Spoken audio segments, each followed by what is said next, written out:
नमस्कार दर्शक बंधु आज आपण को कहबी जो माने बहुत दिन धरी ज्वर लगी रही आपण देहरे तो आपण मैंने किपर से ज्वर को आपण मैंने छड़े पारे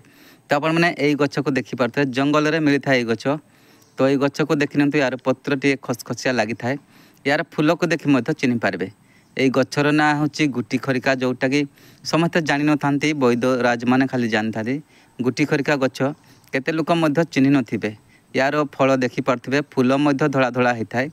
से टाइम रे गले आपण माने चिन्ह पारे तो आपण माने किपरि आपनकर ज्वर जदि सबुदिन लगी रही आपण माने ताको ठीक करि पारे तो आपण माने एई गछ को देखला मंत्रे यार डाल पत्र सबू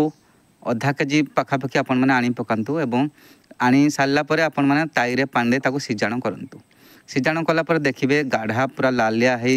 पानी जेतोला होई जिवो आपण माने सेई पानी को गोटे जगार काच पात्र रखी नियंतु जब भी आपंकर ज्वर आणुची बा सप्ताह थोड़े आपण मैंने गरम करी 2 ढोक भाई आपण मैंने सकाल सकाल खुला पेटे पिंतु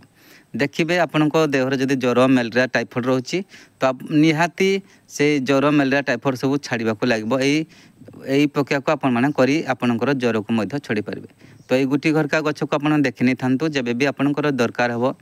बा कौन से ज्वर को जब आपण मैंने छड़ाक चाहते या सिजाण कर आपण मैंने यूज करें तो देखिपे यार फूल तो सिजाण करी आपण मैंने या यूज करंतु आज नमस्कार विदा दियंतु जय जगन्नाथ।